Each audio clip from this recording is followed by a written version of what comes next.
Assalamualaikum Assalamualaikum warahmatullahi warahmatullahi wabarakatuh. wabarakatuh. Salam Om Swastiastu, Namo Buddhaya, salam kebajikan dan salam kesejahteraan bagi kita semua. Nah, pada kesempatan kali ini kami akan membahas atau mempresentasikan salah satu aplikasi kami yang ditujukan untuk proyek 3 yang berjudul Aplikasi Pengaduan Kekerasan dan Kesehatan Mental atau SafeMind. Nah, sebelumnya kami akan memperkenalkan terlebih dahulu dan kami juga dari kelompok 1. Nah, perkenalkan nama saya Erwan Kurniawan dengan NIM 2307065. Perkenalkan, nama saya Amira Rodianti dengan NIM 2307058. Perkenalkan, nama saya Syahira dengan NIM 2307079. Oke, selanjutnya kami akan membahas tentang latar belakang aplikasi terlebih dahulu yang dibacakan oleh Syahira. Latar belakang. Kekerasan dan permasalahan kesehatan mental di Indonesia masih menjadi isu serius dengan tingkat pelaporannya rendah akibat rasa takut, stigma sosial, serta keterbatasan akses layanan. Di sisi lain, yayasan sosial yang berperan dalam penanganan kasus tersebut masih menghadapi kendala dalam jangkauan dan sumber daya. Seiring dengan meningkatnya penggunaan smartphone, diperlukan solusi digital yang mampu memberikan akses bantuan secara lebih luas dan cepat. Oleh karena itu, SafeMind hadir sebagai aplikasi mobile terintegrasi yang memungkinkan pelaporan secara aman, menyediakan dukungan psikologis, serta dilengkapi dengan fitur AI chatbot berbasis NLP yang mampu memberikan respon awal secara empatik dan tersedia 24 jam sebagai pendamping digital bagi korban. Rumusan masalah. Berdasarkan latar belakang yang telah diuraikan, rumusan masalah dalam proyek ini adalah sebagai berikut. Yang pertama, bagaimana merancang dan mengembangkan sistem pengaduan kekerasan berbasis mobile yang aman, mudah diakses, dan ramah pengguna bagi korban maupun masyarakat umum. Lalu yang kedua, bagaimana mengintegrasikan fitur dukungan kesehatan mental ke dalam platform yang sama agar pengguna dapat memperoleh bantuan psikologis secara digital.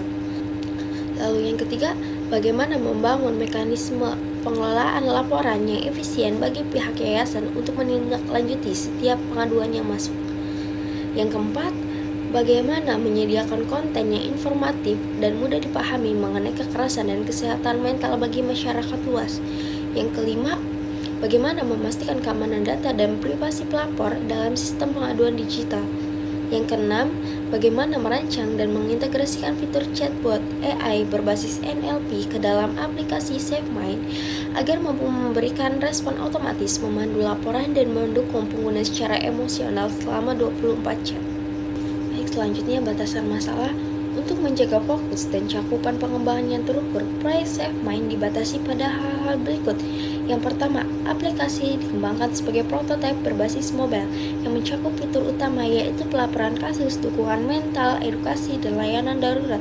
Lalu yang kedua, sistem backend mencakup manajemen pengguna, pengelolaan laporan, dan penyimpanan konten edukasi pada lingkup satu yayasan. Lalu yang ketiga, fitur konseling langsung atau live chat dengan psikolog tidak termasuk dalam cakupan proyek ini. Yang dikembangkan adalah fitur rujukan dan konten dukungan mandiri. Yang keempat, integrasi dengan sistem pemerintah seperti Simponi PPA dan SIPD tidak dilakukan pada tahap ini dan merupakan rencana pengembangan lanjutan. Lalu yang kelima, pengujian aplikasi dilakukan secara internal tanpa melibatkan pengguna produk skala penuh. Yang keenam, bahasa antarmuka yang digunakan adalah bahasa Indonesia. Baik, selanjutnya akan dijelaskan oleh rekan saya, Amira. Saya akan menjelaskan tujuan dan manfaatnya. Tujuan pengembangan aplikasi SafeMind adalah untuk merancang dan membangun platform mobile terintegrasi yang dapat digunakan sebagai sarana pengaduan kekerasan serta dukungan kesehatan mental secara aman, cepat, dan mudah diakses melalui smartphone, sekaligus menyediakan edukasi kepada masyarakat serta sistem dashboard bagi admin yayasan untuk mengelola dan menindaklanjuti laporan secara efektif serta dilengkapi fitur AI chatbot berbasis Natural Language Processing atau NLP yang mampu memberikan respon otomatis, memandu pelaporan, dan memberikan dukungan emosional awal selama 24 jam. Adapun manfaat yang diharapkan meliputi kemudahan bagi korban dan masyarakat dalam mengakses layanan pelaporan, informasi darurat, dan edukasi kesehatan mental, peningkatan efisiensi dan jangkauan layanan bagi yayasan melalui pengelolaan data yang terpusat dan terstruktur, serta memberikan kontribusi bagi pengembang dan akademisi dalam menerapkan ilmu rekayasa perangkat lunak berbasis mobile dengan pendekatan UX yang relevan dan berdampak sosial. Selanjutnya ada alur kerja dari SafeMind. Di sini ada mulai pertama membuka aplikasi SafeMind, lalu ada decision, apakah sudah punya akun? Jika sudah, nanti akan login terlebih dahulu dan diarahkan ke halaman beranda utama. Jika belum, akan melakukan registrasi terlebih dahulu, baru kemudian nanti ke halaman beranda utama. Nanti akan masuk ke decision lagi, yaitu memilih menu. Pilih menu. Menu yang pertama ada laporan kasus, yang nanti ke isi formulir, kirim laporan. Kemudian menu dukungan mental, yang nanti ke artikel, assessment, dan kontak psikolog. Ada menu chatbot AI yang nantinya akan ada respon NLP secara otomatis dan panduan. Kemudian ada menu tips dan edukasi yang nantinya akan untuk membaca artikel, tips kesehatan mental. Lalu ada menu laporan darurat yang nantinya ke hubungi hotline 119 atau lembaga. Jika sudah, nanti ke decision lagi. Di sini ada mau melanjutkan menggunakannya. Jika iya, ke halaman beranda utama lagi dan memilih menu. Jika tidak, nanti keluar atau logout dan proses selesai. Kemudian di sini aku akan menjelaskan use case diagram dari sistem SafeMind. Ada dua user. Pertama ada user pengguna dan juga user admin. Untuk user pengguna, dia bisa melakukan registrasi login, laporkan kasus, pantau situs laporan, lalu kemudian akses dukungan mental, baca artikel edukasi, hubungi layanan darurat, chat dengan chatbot, lalu yang terakhir lakukan self-assessment. Kemudian untuk user admin, dia bisa melakukan kelola laporan masuk, update status laporan, kelola konten edukasi, lihat statistik kasus, dan manajemen pengguna. Yang terakhir, kelola konten chatbot AI. Itu saja, dan selanjutnya akan dijelaskan oleh rekan saya. Oke, selanjutnya saatnya saya membahas tentang activity diagram. Nah, berikut adalah activity diagram dari aplikasi SafeMind. Nah, di sini ada dua aktor, yaitu ada pengguna dan juga sistem atau admin. Kita sebutnya sistem aja ya. Nah, di sini ada bagian pengguna. Yang pertama ada buka aplikasi dan login dan langsung diverifikasi kredensial oleh sistem. Kemudian bagian kedua di bawahnya ini pilih laporkan kasus. Kemudian si sistem akan menampilkan sebuah formulir yang untuk diisi oleh pengguna. Nah, ini kemudian ada isi data formulir.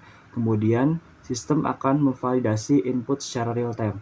Nah, di sini ada bagian pilihan, yaitu iya atau tidak. Nah, jika kalian memiliki bukti untuk diupload seperti foto ataupun dokumen, boleh ya, dan langsung akan masuk ke upload foto atau dokumen, proses upload foto atau dokumen, dan sistem akan menyimpan ke cold store atau cloud storage. Nah, kemudian jika tidak, nanti langsung dikonfirmasi atau langsung kalian konfirmasi dan kirim laporan. Kemudian si sistem akan langsung membuat ID laporan dan simpan ke database. Nah, selanjutnya di bagian sistem, setelah disimpan si ID laporan dan kemudian nanti pada sistem admin akan menerima notifikasi laporan baru. Kemudian setelah itu dijoin verifikasi dan proses laporan akan dilaksanakan oleh admin. Kemudian nanti si admin akan memberikan push notification kepada pengguna. Nah, kemudian lanjut di bagian kiri, di bagian pengguna, dikonfirmasi dan kirim laporan. Selanjutnya ada terima notifikasi dan tiket, kemudian ada pantau status laporan, kemudian juga ada terima notifikasi dan update status, dan yang terakhir ada kasus selesai ditangani. Nah, segitu adalah bagian dari activity diagram aplikasi kasus SafeMind. Oke, selanjutnya, nah di sini ada ekspektasi hasil dari aplikasi SafeMind. Nah, di sini saya sudah membuat UI UX-nya. Yang pertama di sini ada di bagian kiri, ini ada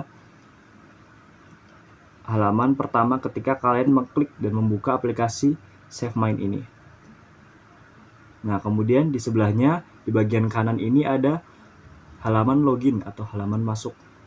Di sini ada username, ada password. Oke, nah ini adalah tampilan awal dan juga tampilan login dari aplikasi SafeMind. Kemudian selanjutnya di sini ada tampilan beranda. Ketika kalian sudah masuk ke dalam aplikasinya, sudah login, nah di sini ada beberapa tampilan atau beberapa menu. Yang pertama ada menu beranda, laporan, chatbot, edukasi, dan juga akun. Nah, di sini berarti ada 5 menu ya, teman-teman. Nah, pertama kita langsung ke menu beranda aja ya. Nah, di menu beranda di bagian atas ini ada 4 menu juga. Yang pertama ada laporkan kasus, yang kedua ada dukungan mental, yang ketiga ada tips dan edukasi, dan yang terakhir ada laporan atau layanan darurat. Nah, kemudian di bawahnya di sini ada status laporan Anda. Nah, jika kalian sudah mengirim laporan tersebut, nanti akan masuk statusnya, apakah sedang diproses, apakah sudah diproses, nah apakah sedang mengirim, itu akan terlihat di bagian beranda. Nah, kemudian di bawahnya ada artikel dan tips. Nah, di bawah ini ada contoh 2 artikel, yaitu yang pertama, cara mengatasi trauma psikologis. Dan yang kedua ada artikel tips menjaga kesehatan mental. Nah, selanjutnya kita masuk ke bagian menu laporan, dan di sini ada beberapa jenis-jenis form yang harus diisi oleh kalian. Nah, kebetulan aplikasi ini juga ditunjukkan untuk yayasan. Jadi kita ada beberapa hal yang spesifik yang seperti lokasi kejadian, di sini tanggal kejadian dan deskripsi kejadian, dan di situ harus diisi. Nah, yang pertama di sini ada jenis laporan ya.